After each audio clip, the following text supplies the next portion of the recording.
Welcome back to MotionPic Recap. Today we're going to recap a movie titled Far and Away. Spoilers ahead, watch out and take care. A small Irish village is seen in a misty coastal landscape.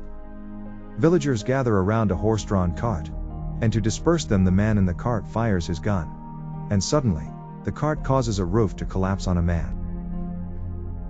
The man is called Joe, and has been badly hit in the head, asking to be taken home to his sons. Somewhere else, Joe's son Joseph is trying to farm their land while his two brothers watch him work. Being bored, they want Joseph to have a fist fight with them. Joseph eventually fulfills their wish, and they have a quick go at each other. Joe arrives by donkey cart, and later inside the house, the other old man brags how their father knocked down 50 enemies. Joe then says he can feel himself dying. Joseph tends to his wound as he suddenly stops moving and they think he's dead. His brothers suggest selling belongings, now that their father is gone. And Joseph remarks they have no respect. Joe suddenly sits up, almost startling the others to death. Joe says he's come back from the dead to tell Joseph something, saying he's a particularly odd boy, having so many dreams. Explaining dreams will just end in ale. Joseph says his dreams won't, saying he will accomplish his dream of farming his own plot of land one day. His father replies that if he manages, he will look down smiling at him from heaven. Moments later, Joe takes his last breaths. Joe's body is carried in a wooden coffin by the sea, surrounded by mourners. Suddenly men on horseback approach, who say they represent the landlord, Daniel Christie. One man announces they own the land, and want their rent for this property. But since they all ignore him, his men set their small house ablaze. Later inside a dwelling, the old man called Duff retrieves a rusty gun, giving it to Joseph. He tells Joseph he can kill Daniel Christie with this, telling him to shout the rebel code, Captain Moonlight, when he does. Next, Duff has told all villagers about him, going to murder Christie. And they cheer, shouting loudly for the assassination of their landlord Daniel Christie. Joseph then leaves the only place he's ever known on his beloved donkey. He travels along the coast and eventually arrives at a house. He enters, takes a drink at the bar, and is questioned by the locals about his origins. But he says he prefers to keep his business private. Suddenly, a man in a red jacket arrives at the door, treating everyone to whiskey, boasting of a craving adventure. He probes the young stranger about his purpose. And as Joseph replies, he's there on business, the man warns that commerce brings only misery. They toast to a long and happy life, and the other men suddenly call him Daniel Christie. Daniel later strides into the foggy woods, singing loudly to himself, and Joseph follows cautiously with a rifle, keeping hidden and watching the singing man disappear into the mist. Appearing unsettled, he tries to shoot the old man, but his donkey rides off and prevents him from doing it. He sees Christie enter a large mansion, and since it's night, Joseph decides to sleep in the barn stall close by. The next day he is awakened by a woman riding a horse. The woman's mother is heard calling her Shannon. He watches her enter the barn stall and dismount, and then she sits down nearby to rest, unaware she is being observed from the shadows. She hears something, asking if someone is there, throwing a horseshoe that lands next to him. Suddenly she pierces a large fork through the wall and he quickly rushes out. She tells him to not move, and they lock in intense eye contact. Joseph doesn't think she'll hurt him, and moves towards her. But she surprises even herself by stabbing him in the leg, and then runs out screaming for help. He follows her out, seeing Daniel Christie, and says he must pay for his crimes. But the gun is rusty and the shot backfires. Injured, he is taken inside. The lady and her daughter Shannon tend his wounds, and her mother says they must heal him, so he can be executed in the coming days. Suddenly her mother is called upon, and she's alone in the room with Joseph. She can't help herself but to take a peek at how his thing looks, something she has never seen before. Taking another peek, Joseph temporarily wakes up, scaring her for a second.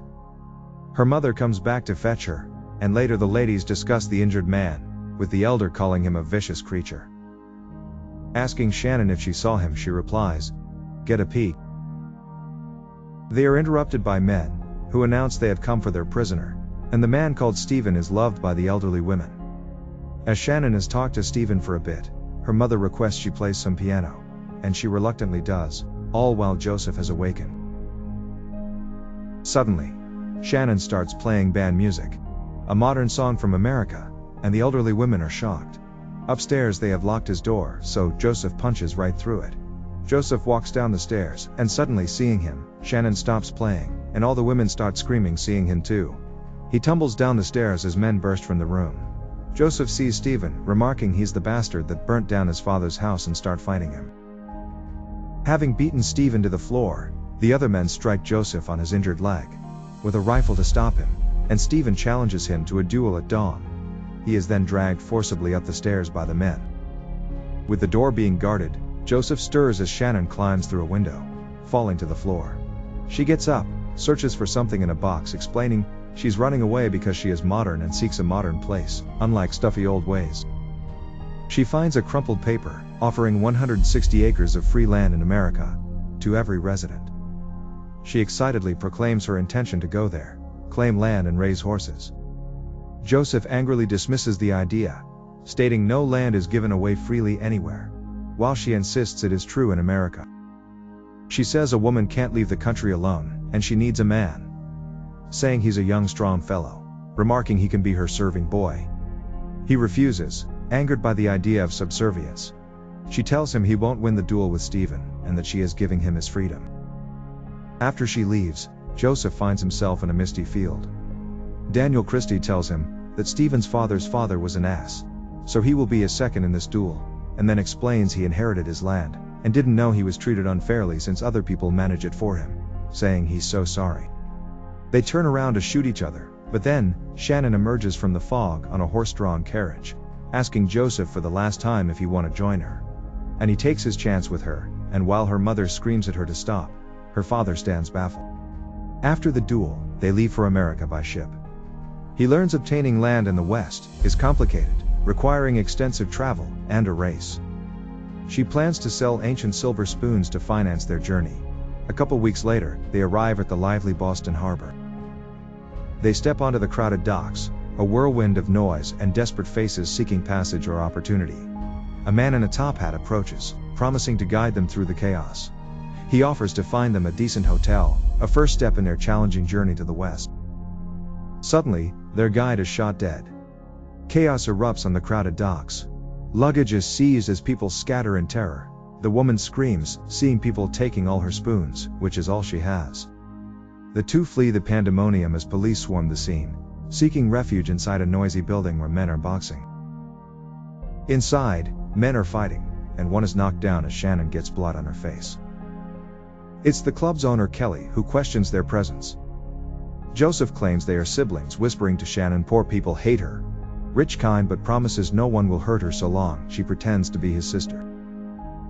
While Joseph negotiates renting a room with Kelly, men are teasing and disrespecting Shannon. And so Joseph walks up to stop them. Not willing to stop, Joseph starts fighting them. A man considered a good boxer gets his ass kicked by Joseph, who has practiced his whole life with his two brothers in Ireland. Kelly and the girls inside are impressed, and Kelly says he's got a room for them. They arrive outside in heavy rain, and enter a bustling establishment. The place is owned by a woman called Molly, who apparently rents out a lot of rooms to young women working as street workers. They are shown into a small, sparse room. The owner Molly informs them this is their room, and they must share it. Shannon protests, stating they need 2 rooms, but Molly insists she only has one, and is only concerned with their $1 a week payment. Joseph accepts the arrangement, and Shannon tries to hide she's crying. Joseph tries to lighten the mood in their cramped room, mentioning he likes America, and dreams of owning land. Shannon, however, is not amused, telling him the land idea was hers. He reminds her she'd be lost without him. They argue about who is responsible before lying down separately, still cross with each other. Daniel drinks from a hidden bottle. His wife Nora confronts him, asking if he thinks he's fooling her. He asks if she'd prefer he drank openly, but she prefers their system. She laments Shannon's cruelty for not sending any word where she is. Daniel says she is in America, revealing she has sent him letters. Fire erupts outside the mansion as attackers with torches storm the grounds, who are shouting Captain Moonlight. Inside, Nora desperately tries to save Shannon's letters that are now burning, while Stephen chases away the attackers on horseback.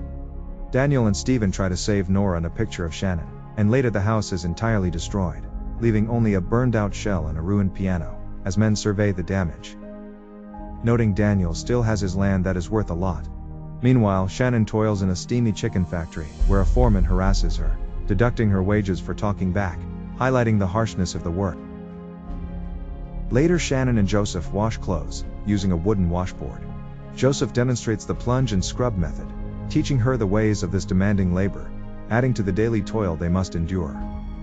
Joseph counts he's saved up $50, needing $25 just for the trip to Oklahoma, asking Shannon how much she's saved, asking if she would rather go back to Ireland to her parents.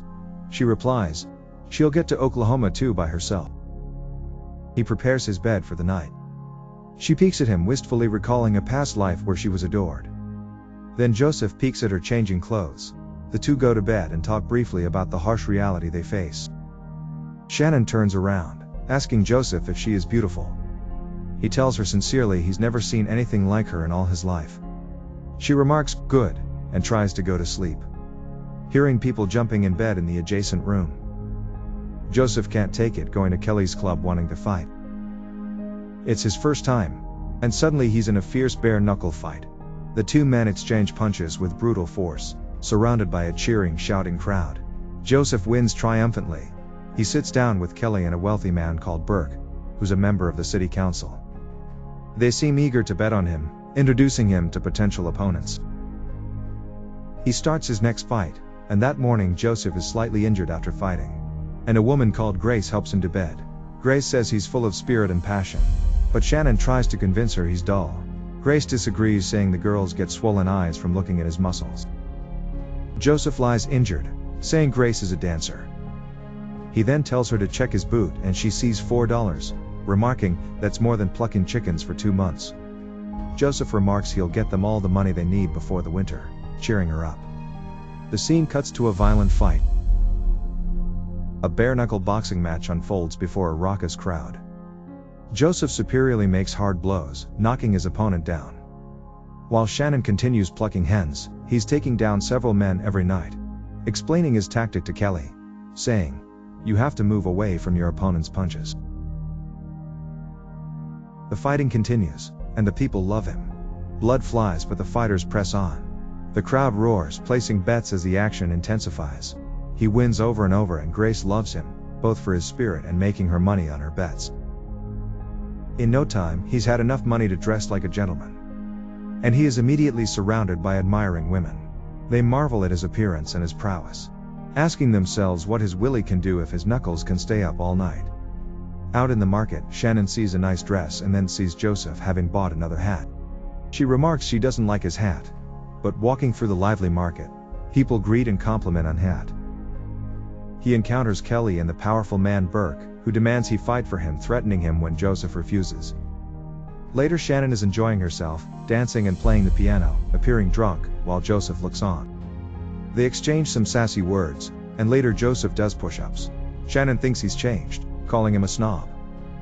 Outside, Grace calls to him, talking about meeting at church tomorrow. Shannon remarks Grace has an awfully large chest for going to church, but Joseph replies that all chests are equal in the eyes of the Lord. Shannon calls her a tramp, remarking Grace would probably kick her knickers off if he asked, and he says, maybe she will. Shannon then says nobody respects him for boxing, and ending up in an argument where Shannon starts disrespecting him, he picks her up and throws her into a large tub.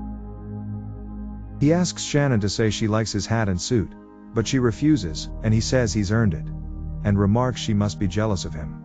The women in the house comment, suggesting they shag her and get it over with, shocking him, and he claims she is his sister.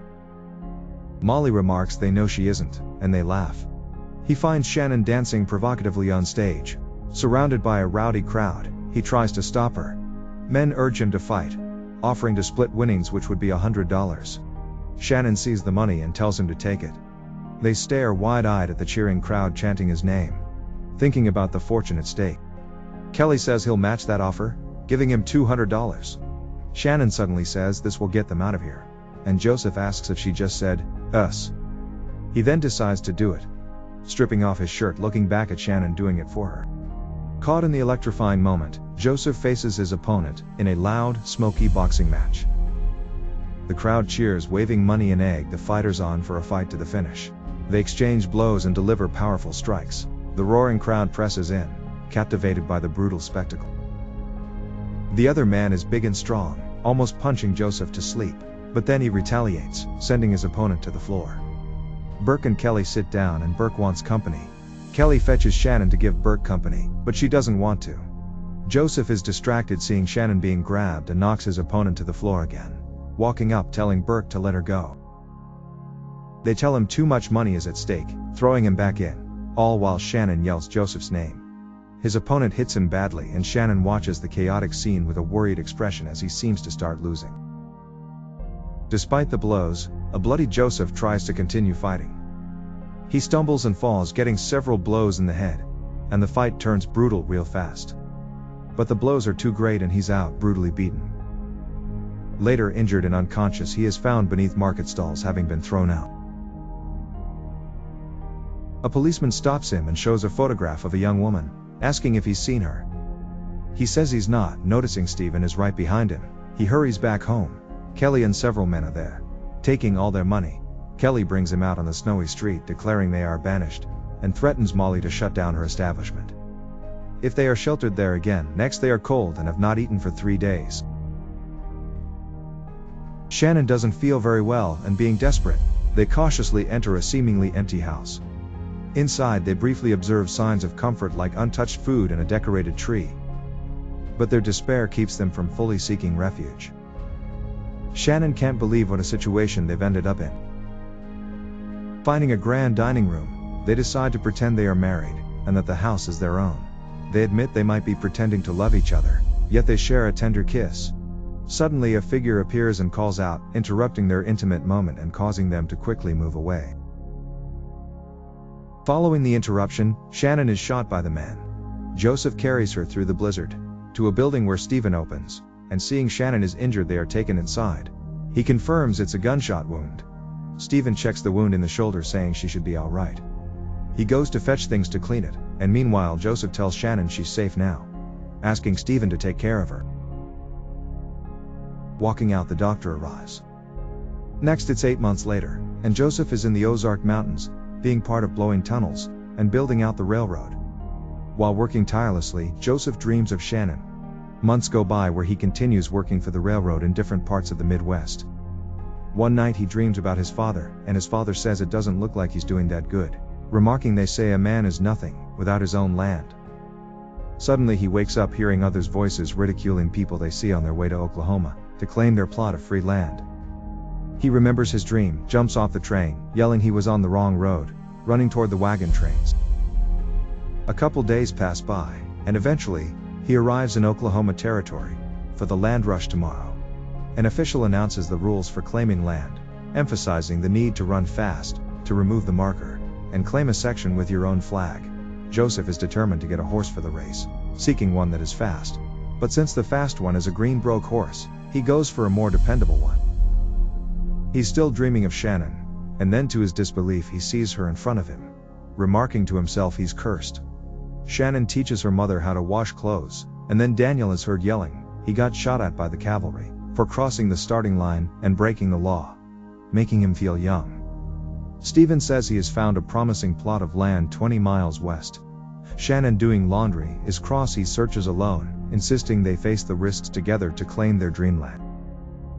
Stephen asks if she still wants to settle down, and she replies, yes, saying she wants to settle down. Soon after, Joseph appears and Shannon remarks she wondered if she would meet him again somewhere around here.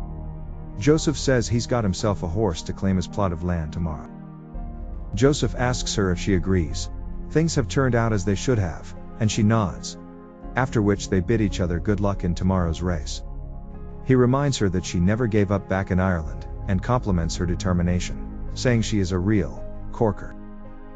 In the boisterous town, Stephen sees him, walks up, and tells Joseph about finally getting his land, the land of his and Shannon's dreams. Stephen then says, there is going to be a lot of confusion tomorrow, and someone could be shot. The town celebrates into the night, and Joseph tells people he tried to forget her all these months, but says he'll do this for himself and his horse. Walking out, he sees his horse is dead, and a man remarks that was the oldest horse he's ever seen. The morning breaks on September 16, 1893, and the land seekers line up, eager for the signal. The crowd is immense, horses restless, and the race for land is about to start. Suddenly Joseph is seen on the green broke horse that is totally wild. In by the stream, Daniel and Nora are breaking the law by having sneaked past the starting line and prepare to claim their plot once they see people.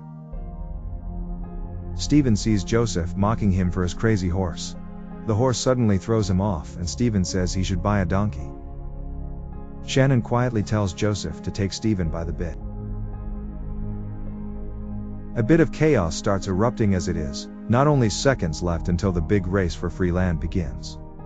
One man takes a chance and decides to cheat by riding before the clock strikes, and the cavalry shoots him down. Moments later it's time, and a cannon fires, and onlookers watch the unfolding pandemonium as horses and oxen and wagons, and people cross the starting line. Following the cannon's blast, the race intensifies across the dusty plains. Joseph still struggles to mount his horse, all while riders are tossed from their mounts and wagons spectacularly overturn in the desperate rush. Joseph finally punches his horse in the face, making it willing to comply. Now he finally starts riding, picking up speed, and his hat falls off his head. In the midst of all the spectacle, Joseph is picking up real speed, starting to ride past all the wagons, closing in on the people on horseback, soon finding himself at the very front. People start riding in different directions to head towards where they think a good plot of land for them is travel. People have started claiming their plots of land, and some have to defend themselves from others wanting to take it. Suddenly Nora and Daniel see people appearing at the top of the hill, and Daniel calls to Nora to claim their land with their flag. Having claimed it, Daniel is now proud and overjoyed, and Nora too. Meanwhile, somewhere else, Joseph has managed to find Stephen and Shannon, quickly trying to catch up with them. Stephen and Shannon arrive at a river, and Stephen says, "There it is," and they start descending the bank. He yells at Shannon, telling her to hurry, and then she falls into the water. They urge their horses through the water. He yells at her to get up, and then Joseph appears above the bank. He gets down, asking Shannon if she's all right. She tells Joseph to go and quickly get his land. Stephen draws his pistol, but Joseph is quick, and grabs his hand so that it fires up into the air. Joseph punches him so that he falls off, and then tells Stephen he's a bastard, and is no longer in Ireland, but his equal. Stephen tells Shannon to hurry if she wants her land, and Joseph rides off to claim it, calling out his land is his by destiny. About to plant his flag, but then hesitates, seeing Shannon. Since his dream is no longer just to own this land but together with Shannon. Suddenly Stephen attacks. He jumps up to hit him, but the horse falls onto him, and Joseph hits his skull badly on a rock. Shannon runs up to care for him, and Stephen is devastated seeing Shannon with Joseph, leaving them. Joseph then remarks he feels himself dying, but she says he isn't, that he got his land, and he remarks no land in the world means anything without her. He starts drifting off, and she starts crying, begging him not to leave her alone. She then says she loves him, and has from the very start she saw him, and suddenly he comes back from the dead. She remarks he died, and Joseph replies, she can be sure he'll not be dying twice. And the two kiss. Hearing horses closing in, the two lift the flag together and plant it. The end. Thank you for watching. Make sure to subscribe if you'd like to see more videos like this, and hit the like button to help us out. Until next time, take care.